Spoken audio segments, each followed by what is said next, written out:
Hello, everyone. We are live, and I'm very excited to introduce Ryan Niddle to you. He's the CEO of Met 45. He's someone that is a machine when it comes to productivity and output, and someone who's helped scale a business from a few million, I believe, in annual recurring revenue to now 10x that plus. And I think that what you've done in just what, Ryan, 4 years is absolutely incredible. Yeah, thank you. There's been a lot of hard work, a lot of learning from past seasons of life, but also a lot of luck. And I think any entrepreneur, any CEO that doesn't acknowledge that some of things are just luck, which is of course having a skill set and being prepared to capitalize on that opportunity. Those things are very relevant as well, right? Because you hit the nail on the head. I came into Mit 45, gosh, it was spring of 2019, and the Mhm. company had just launched a really incredible product, and I got to ride some of the wave of that product taking off. Where in 2018 we are about 1.5 million in revenue, Mhm. and this year, fingers crossed, we'll be pushing more towards nine figures than eight figures in revenue. So, right, there's a lot of learnings through that. There's a lot of things that go on as I've been fortunate to lead companies from 2 to 5 million, 5 to 10, 10 to 25, 25 to 50, and now 50 to 100. Each each time, each season of business truly is different. And I think one of the things that I found in my shortcomings, because there was certainly some failures along the way as well, not only in this company but in others. Those failures come from when I have tried to hold on to past successes and believe that they would work just the same. And I'll tell you, this year, as we're really pushing to exceed the nine-figure mark, we're just a very different business than we were even 2 years ago, from a revenue standpoint, from a process standpoint, from a people standpoint. So while it might be impressive, it's also a lot of things coming together just at the right time and the right way. And if you're listening, we have 100 plus people listening on LinkedIn, a few people on YouTube because we're new to YouTube. But if you're listening, put a 9 in the chat. And I want to just go back. He brought this from a few million to now they're past nine figures. Like, that's amazing. And did you think it would go that fast, Ryan? Was that your goal? Um, it's always easy to say, and right, I want to give the seminar answer as I call it, which would be, oh yeah, I set the intention, I put it on my dream board, I manifested it, and quite honestly, none of that would be true even a little bit, right? One of the things that's a core driver for us inside the business, and a core driver for me, is to always push the bounds of what we believe to be possible. And again, each season of the business, there's a different sense of what's possible, right? When I first came on in 2019, we had 23 employees, and I think 12 of them were related to the two founders. And so what Well, was possible for us was just getting to the point of having a business that was predictable, right? That revenue was predictable, that product and sourcing was predictable, that staffing and meetings were predictable. That was the first thing that was a really big lift for us. That was the first big hurdle to have to cross. And then we got to a point in which we crossed that and things started to feel really good. And it was like, okay, now that it's predictable, how far can we take it? What new markets can we stretch into? And then you go from predictability and new markets into another sense of predictability where you enter into a new market, and can you stabilize that? And we've been really fortunate that those answers over and over again have been yes, where one of the things that we do is we're always measuring on the, I'll call it the short and midterm. I think the long-term planning gets a lot of maybe press and a lot of set your 10-year goals, set your 20-year goals, hold on to that big vision, have that big hairy audacious goal. And I think that matters, but with the speed and the evolution of business today, how AI is impacting things, how robotics are impacting things, I think, keeping your head down and sprinting as hard as you can for a year at a time, you can get a lot of incredible things done as long as you can keep seeing just past that year at the same time, right? So it's a little bit of all of it for us, where again, I think these lessons are applicable. I mean, I've owned everything from or been partners in. I don't own our business now solely.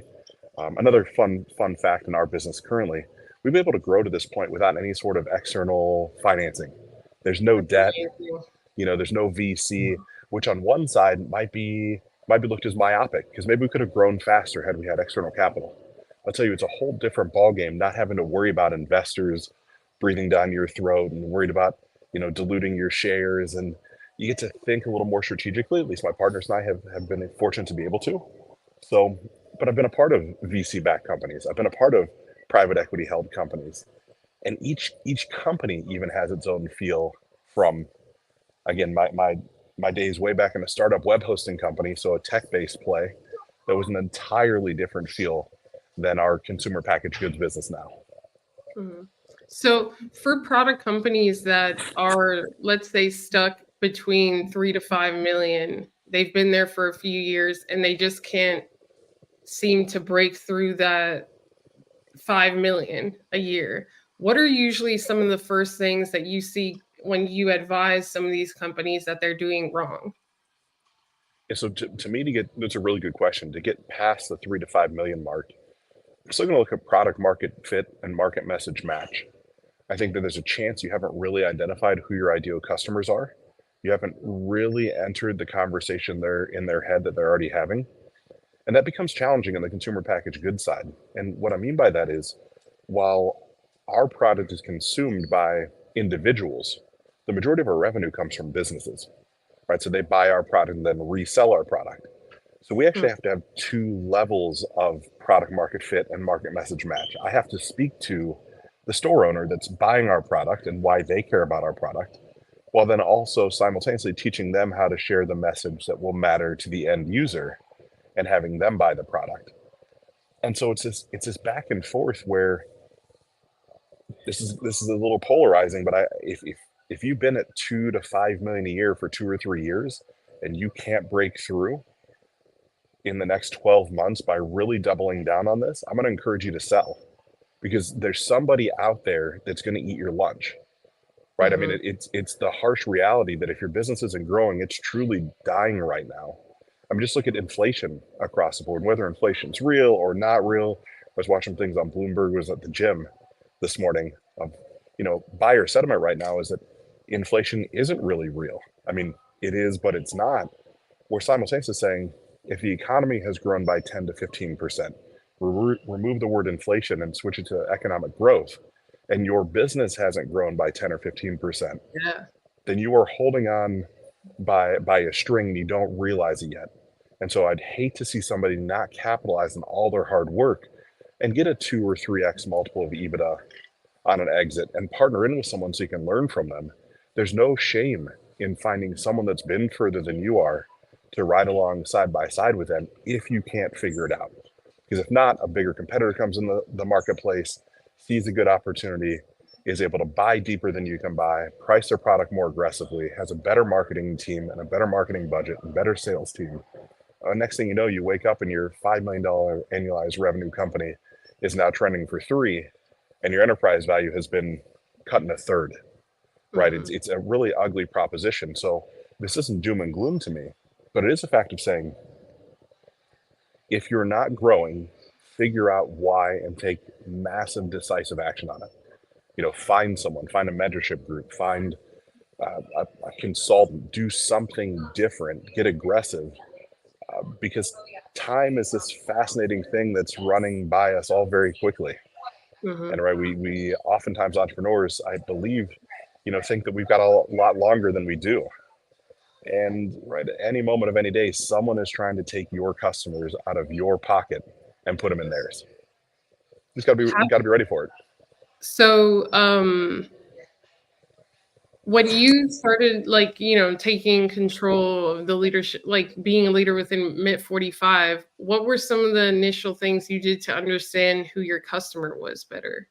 And I'm asking, just maybe they would do something similar. Is it talking to them more? Is it asking them more questions, seeing what they post on social? Is it a psychographic research of who these people are online? What is it? I think the answer to what you just asked is yes. You really gave the answer, which I love. It's the fact of, right, when I jumped into the business, I just immersed myself in it. Right, I wasn't someone that was familiar with the counterculture landscape. Right, the smoke shops, the gas stations, convenience stores where our products are sold at. I never really considered that a viable marketplace for other businesses I've been a part of. And so I had to fully immerse myself in what that was. I went to every trade show I could possibly find to go to. I read every trade publication. I was on Reddit consistently. I'm watching YouTube videos. I'm interviewing top customers, not only on the end user side, but also in that, distributor side, to understand what's their business like, what's their pain points, why did they choose us, what's going to have it so they don't choose us. And I chase that pretty consistently. And I'd say it's still a core covenant of what makes us successful now is not ever being too big for our britches, as they say. Right? We spend a lot of time just listening to what the consumers are saying, what customers are saying. Customers of all shapes and sizes, not only the biggest customers, it's also some of the smallest ones, right? Because there's differences there as well. And it's quite often it's pretty simple when I call it, take a step back from the fire as a CEO, right? Or as a founder, you're so close to it. You're so, that old saying, you can't see the forest through the trees. You're so in it because you've given birth to this business. It's your blood, sweat, tears. It's everything. And quite often we don't take those, as EOS we call it, those clarity breaks, to step back from the business, to not pick up the phone, to not answer the email, and to think, man, if I was one of the most impactful questions I'd encourage you to ask yourself is, if your best friend had the problem that you have now, how would you tell them to solve it? And it just reframes the issue that you're facing right now. Again, that company that's stuck at 5 million, what would you tell that company to do if it was your best friend that owned it? Do more market research? Well, great. Where would you tell them to look? I mean, maybe it's going and physically spending 2 or 3 days in the environment in which your product's sold. If it's an e-com based business, maybe it's going through 3, 4, 5 of your competitors. And of course, Russell Brunson's done a good job of coining the term funnel hacking.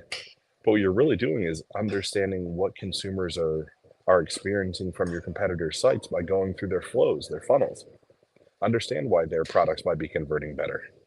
If you're not spending a part of your day or part of your week as a CEO doing a level of competitive research, I think you're missing out. And right, that competitive research, see the products that are coming to market, see the formulations that are coming to market, see the price points of those, see the upsells, the cross sells, the bump sells. I mean, ecom, not to oversimplify it, but it's really just this beautiful mathematic equation of cost of acquisition against lifetime customer value. And then who has the deepest pockets to outspend their competitors? So the more you can drive down your cost of acquisition, or the quicker you can make your LTV higher, you get your shopping cart totals higher, increase the value that you're providing to a customer. That's who ends up winning that game, right? It's easy to say when you're further down the road, but if you were to focus on growing a business now, that would be some of the growth levers to press. Shankar, go ahead. Yeah, Ryan, I have a question between the interplay of owner and CEO. I imagine very often when a CEO joins a company, it is because the owner sees, okay, I kind of have reached a ceiling. But what is the CEO's role to kind of guide the owner, or even maybe sometimes push him further, or put her into a position where they are not in the way of themselves? It's a really, really good question. And it's something that I got to, I'll say, deal with, learn, grow through with the founders of Bit45, right?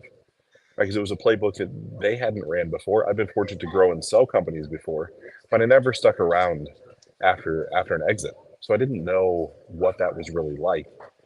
And so much of it, Shankar, is I look at the founders of Bit45, it was them at some point saying, okay, we know what we know, and in order to grow our business, we have to acknowledge the fact that we might have some blind spots.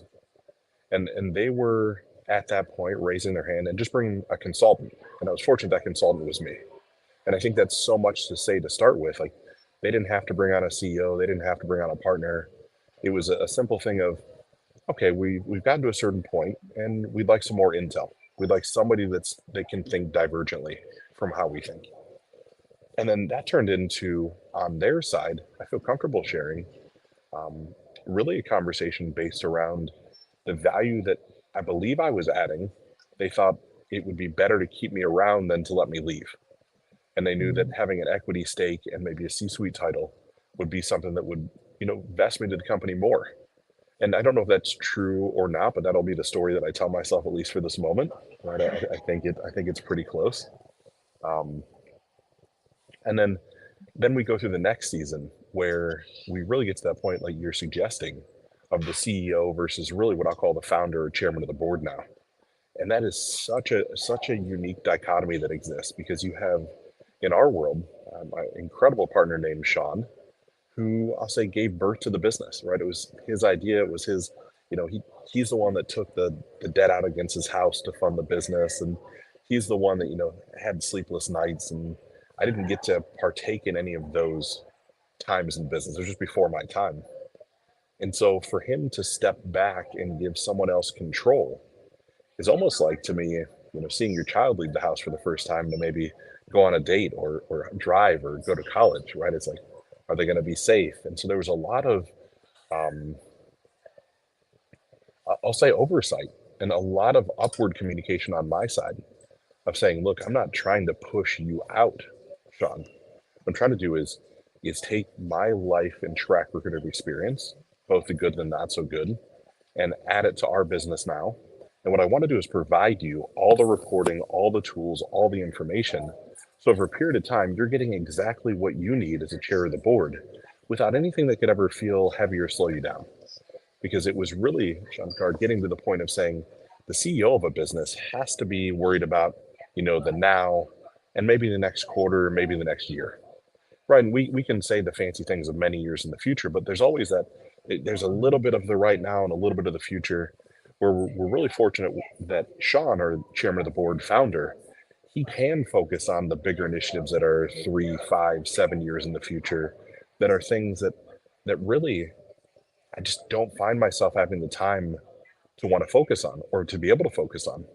And so much of it, I guess if I was to summarize it, a CEO that comes in is to truly understand to the best of our ability what a founder might be going through, what information they're looking for, how can I provide them access, while simultaneously, how can we help them not overstep their bounds, right? Which is something that I've got to deal with as well, where, it's natural that the guy that gave birth to the business, or gal, right? In my situation, it's a guy, wants to be involved. They want to have the one-off meetings with employees. They want to, be a part of things.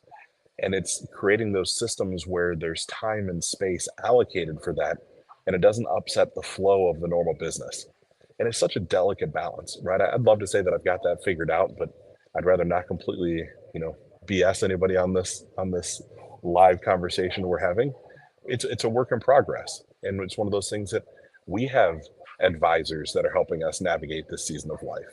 We're reading books and going to trainings to consistently push the bounds of what we believe to be possible, because I think so much of it is, if you just acknowledge the fact, and for me, I just had to acknowledge the fact everybody's doing the absolute best they can with what they have, right? There's no CEO or founder, or there's no founder that wants to see the business collapse. There's no CEO that, wants to harm a founder, at least not the majority of the time, right? We're not in a hostile takeover situation. There's no sort of fancy games going on. It's really the fact of just saying, look, how can we all grow together, and what are we chasing? Why are we doing this? And then, can I be in my zone of genius while honoring your zone of genius? And if we can keep those things pretty dialed in and have consistent communication, I think that's one other thing that sometimes gets lost, especially in the speed at which we're all trying to run, is those touch base conversations. I mean, I touch base with the board once a week, just quick updates. Just, here's what's going on. Here's the top 3 things that I'm celebrating. Here's the top 3 things that I'm focused on correcting. And then we have once a month board meetings that follow a simple cadence of going over the financials, seeing the financial performance and review of the business. Again, what are those top 3 initiatives? How are we trending towards them? And so it's providing, I believe, the founders just that insight, right? So that they know what's going on without having to worry about, am I missing something? Because if I put myself in their chair, if the day comes that I hand the reins over to somebody else, what am I going to be concerned about? I'm going to be concerned they're going to mess up the business. Is really what it's going to come down to. They're going to make a decision that's detrimental, that's going to harm us, and that I would have made a better decision. And so the ways to prevent that, to me, are, of course, working side by side with a potential new CEO for a period of time, You look at something like Jack Welch inside of General Electric when he transitioned away. He had Jack Imlet in for 18 to 24 months before handing over the reins. Now that didn't go all that well ultimately, a whole nother conversation for another time. But you still have the fact that the Fortune 500 companies, there is a long succession plan. And I think, again, as entrepreneurs, as founders, we want everything right now. Right? Like, no, I'm ready to put somebody else in the chair. Okay, you just take it. I'm gonna go do something else. And man, that's also a pretty aggressive recipe to me for disaster. I think it's a nice, steady progression is a better way to look at it. I think, what do you think that he saw in you in the beginning? Because obviously he made the right choice, right? The proof is in the pudding. I mean, it's a completely different beast now of a company.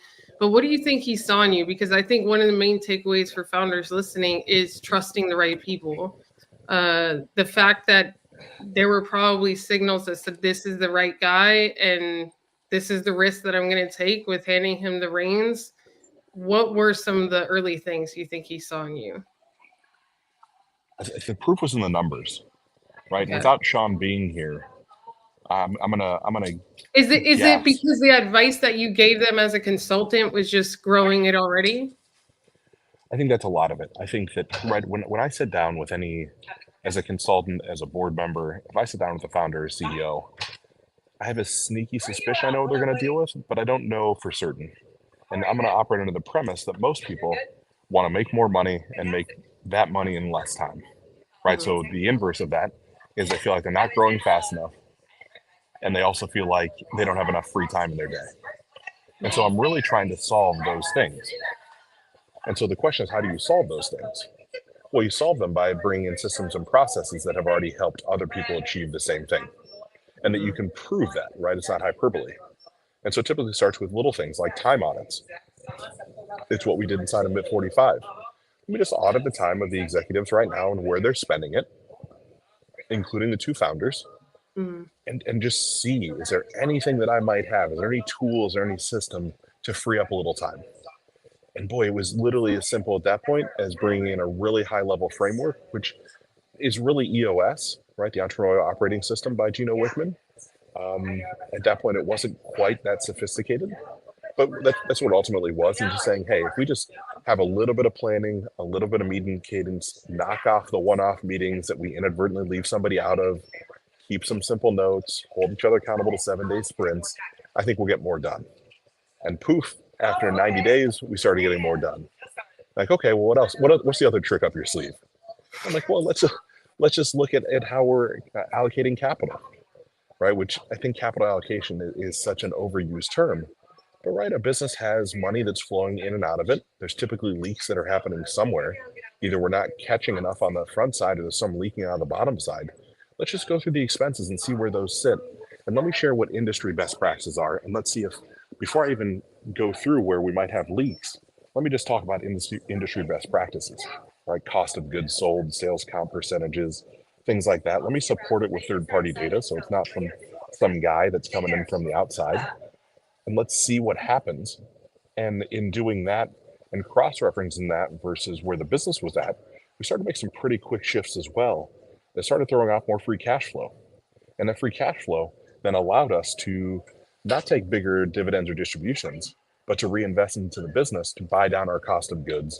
And so we started to create this flywheel of momentum where I presented them with an option, right? I wasn't a partner at that point, and said, right, as the business throws off more cash, there's only so many things you can do with it. Leave it in the business, pretty inefficient. Buy down cost of goods, which is just moving money from one bucket to another. Put some money in your pocket. Buy another business, right? There's only so many things you can do. And asking those questions on what's important, what is it that you guys wanted to do with your funds? And fortunately, we all shared the same mindset, although I wasn't a partner. It was, no, we want to grow this thing. Like we want to see how far we can take it. And so we went from when I first came around, we've bought down our cost of goods. It's less than half of what it was when we first started. Was right? It just they didn't know how to negotiate with suppliers or how, because I know for product businesses, this is really critical, right? They could be making 10 million a year, but have like negative, like no profit if they don't do their cost of goods right. Correct. So I don't know that I would say they definitely knew how to negotiate with vendors. I feel like that wasn't maybe that much of an issue. I think some of it is, as a company grows in size and scope, we sometimes forget to go back and ask our vendors and suppliers to grow along with us, right? Because you negotiated the deal once or twice and you're like, oh, it's plenty good. And you look, and instead of buying, 200,000 bottles at a time, now we're buying 2 million bottles at a time. And it's saying, well, gosh, if somebody wanted to buy 2 million of our product from us, would we give them a slightly different deal than if they bought 200,000 units? Yeah, It's like, well, definitely. heck yeah, we would. We definitely would. Like, all right, let's just go back and have that conversation. And then, you start to do that. Plus the fact technology has caught up. So it's easier now to make products. It's less expensive to make products. We need less labor hours to make products. So it's just consistently focusing on, I'll say those levers, but it's also setting, as cliche as this sounds, if there was any piece of advice I give to you as you're watching this, it would be to set a calendar appointment for yourself every quarter to go back in and have a conversation with your biggest suppliers and vendors.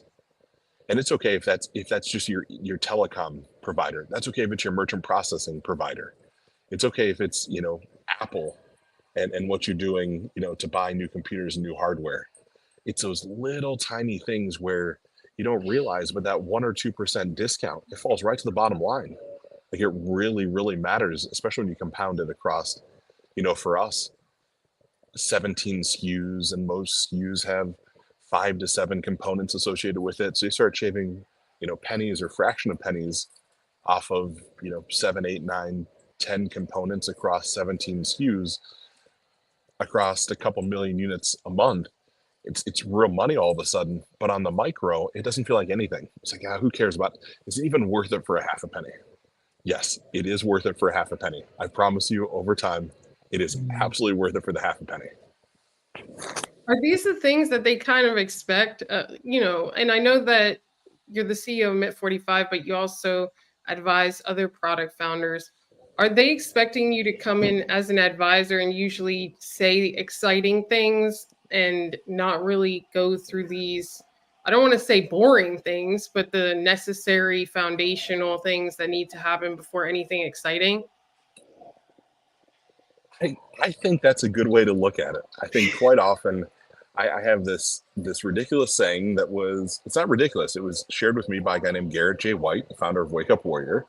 And that's just success swings singles. And as entrepreneurs, as CEOs, we want the home run. We want the grand slam, bottom of the ninth, bases loaded, whatever the sports cliche is. You want to hit the last second buzzer beater. And no, like the most successful companies are the ones that are really the most boring. And so it's the small incremental things where I oftentimes tell people, I don't have the magic wand. I'm not going to have this incredible uptick. More than likely, if like you're already successful, I'm not the guy that comes in and puts out the fire, right? That's smoldering in the corner. I'm the guy that's going to help you maybe put some more logs in the fire that's already working the right way. And so that does come from these small things. Are you monitoring your cash conversion cycle from the time in which you place a PO for a raw material to you get the capital on the backside from selling the finished good? How long is that duration of time? The shorter the duration of time, the more capital efficiency you have. The more capital efficiency you have, the more you can grow with less external capital. The more free cash flow will throw off in a period of time in the future. But these are the unsexy things. They're like, man, I just want, most of the time, most CEOs that I know, most founders, they're salespeople. Man, I don't care about this stuff. I just want to go out and sell. Let me go make some more money. Let me go find some more people. It's like, yep, keep doing that. But then somebody, whether it's in the EOS world, whether you're finding that integrator, or whether you're looking for the chief of staff, or you're looking for the COO, or you're looking for the president, you're looking for somebody to be the yin to your yang, which I find quite often doesn't exist. Founders specifically, the ones I've been fortunate to spend time with, they almost all want to surround themselves with versions of themselves because it's really exciting, versus having to double down and be like, oh, this is Mr. or Mrs. No Fun that's a part of the business, right? Which come around pretty often. This is the finance side that's telling me, no, I shouldn't go to Vegas and put it all on black and hope it works out. Like those are the parts that I get to come in and shine a light on and just say, look, there might be something to look at here. And I think if nothing more, whether it's a paid consultant or whether it's just someone that you can trust, it's having someone look at what you're doing with those open eyes and just ask questions. I don't claim to know more than the founder. I pretty much almost always say it's the opposite. I don't think I know nearly as much as the founder, but it's the questions that would feel obvious are the ones that need to be asked, because it typically gets us to pause for a second and say, and why are we doing it that way? Right? A really brief story. Inside of Mid 45, when I came on board, the salespeople worked right behind the fulfillment center. Right? It's one building. There's just a wall that separated the two of them, and the salespeople would sell, doing what salespeople do. And as they would sell something, they'd walk back to the fulfillment center and they'd let the fulfillment center know, hey, I just closed the deal. I need a pallet of our products sent to this address. And everybody would celebrate, right? Like it was a big deal. A little scrappy company, startup. And it was like the first time that pallets were being shipped out was like second to none. It was huge celebration. And so the fulfillment team would send out the pallets and everybody would be excited. And then at some point in the future, if everybody got really lucky, someone would let accounting know about it. Because accounting then would have to go try to pick up the pieces and find the cash. And so I came in and I'm auditing and just watching what's happening. I said, why are we doing it that way? And I'm being a little facetious. It wasn't quite this egregious, but at times it felt like that. And I said, well, it's just the way we've always done it before. How else would we possibly do it? And I said, well, just reverse it. Sales will sell it. Let accounting know about it. Let accounting go and make sure we get paid. And then let fulfillment know. And it was, oh gosh, we can't do that. The salespeople will be upset. The salespeople are going to be really frustrated if we do it that way. It's going to be harder for them. It will be harder for them for the 2 weeks it takes to change it around, and then it'll be better for the business. That was one of the first quick wins just by asking the simple question. And it's not that the founders of our business were unintelligent. They're brilliant, brilliant men. They just were doing what had worked, right? Like and they never stopped to maybe question, well, is there a better way to do it? As it's painful to slow down when you're going really fast, right? I don't want to slow down and ask the question, why? If it's not broke, don't fix it. But if you don't know that there's a better way, then you don't even consider that it might be broken. And so that's why it's so important to have just somebody, whether it's a YPO group or an EO group or a mentorship group or a friend with a comparable sized business, just somebody just to look and ask you a handful of questions and see what comes from it. There's a lot of pain that founders could have to endure, like on all sides, right? So how do you advise that someone just, stays in the game or just becomes as productive, even if they're going through something?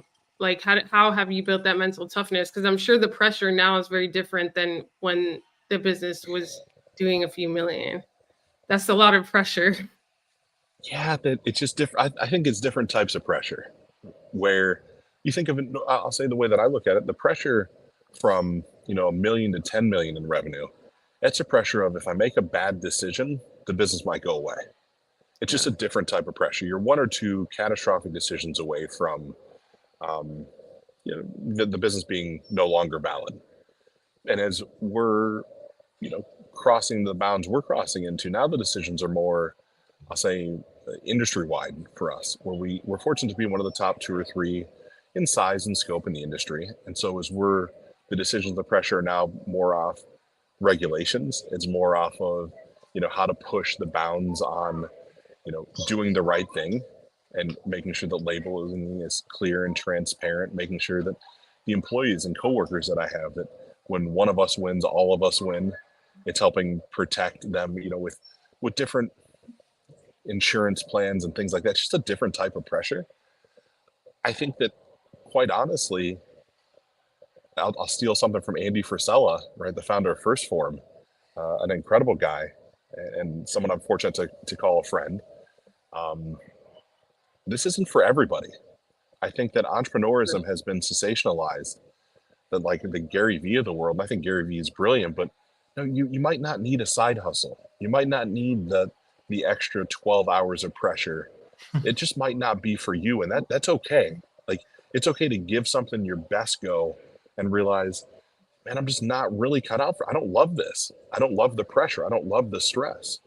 Because for me, there have been plenty of dark times, right? That I think I'm not bashful to discuss it or share it, where I can't say thoughts of suicide, but just thoughts of just darkness. It's heaviness. And it's not because the business hasn't been going well. That's where it's, I think sometimes depression or anxiety, there might be this mental image of it of, oh, well, if a business is collapsing, if things are going wrong.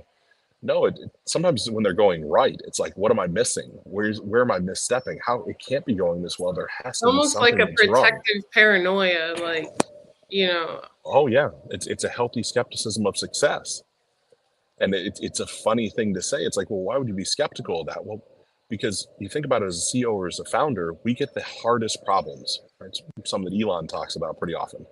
If your business is built the right way, you're only getting the worst of the worst. You're getting the most challenging problems with the most hair on them. So you're only seeing like the worst in humanity as a CEO. It's a really kind of depressing thing. Mm-hmm. And you look around your business and there's nobody else that can solve the problems, or they would have already been solved. So you don't even have somebody else to really talk to about it. You might be able to ask questions, but you're consistently making the decisions that make or break that moment in time or that part of the organization. And to start with, especially to me, until you get to 20, 25 million annualized revenue, it might be challenging to afford or decide to afford paying that top tier talent that's already been through the season that you're about to go through. Right? It's just, do you allocate capital to that, or you allocate it towards other growth initiatives? And saying one of the things that I found to help with that is taking strategic time away. This past weekend has been key for that. And it's so counterintuitive. It's like, oh my gosh, I think the business is going to fail. I think my life's coming to an end. And so what am I going to do? I'm going to shut off my phone, and I'm not going to pay attention to email, and I'm not going to answer anybody for an entire weekend. And you know what? If it blows up, then I finally come to the realization that it was meant to blow up, that like I didn't have that stable of a business. And I've been fortunate over the course of my life now to do this for more than a handful of times over more than a handful of years. And no business has ever blown up. I think so much of it is the story we tell ourselves. And so much of the disconnect is to rewire that story for me. No, I'm not that important. Like, I'm not actually that necessary. These problems that I think I have, they're not real problems. They're problems in my mind. They're problems, but they're not as big as I'm making them out to be. And being able to take a step away and just enjoy my life for a moment provides a whole different perspective. We step back into the ring of the battle that is business, because it's a fight. You think about it as a CEO, as a founder, you're fighting with the growth initiatives that you have. You're fighting with your competitors. You're fighting with your suppliers. You're fighting with your vendors. You're probably fighting with your coworkers at times. You're literally fighting this endless barrage of attacks. And the bigger you get, the bigger the attacks get. Yeah. And it's okay to disconnect for a moment. I think it's healthy. Yeah, I love that. And it's interesting, Ryan, because every single kind of thing we've talked about, the answer is having the right people, right? Whether it's to see your blind spot, bring in a partner, build a team, work with your team. It's really just, becoming the person and the leader you need to be, and then choosing to have the right people around you. And I know that you do advise very selectively some of these businesses. So how can they find you if they're listening right now? Yeah, I'd welcome the conversation. The easiest way is just Ryan at ryannidell.com for email, or our website, ryannidell.com. And it has to be a really specific environment that feels right for both of us, right? Because I make no two ways about it. My primary focus and my secondary focus is MIT 45 and the growth of that business. It's all consuming for me.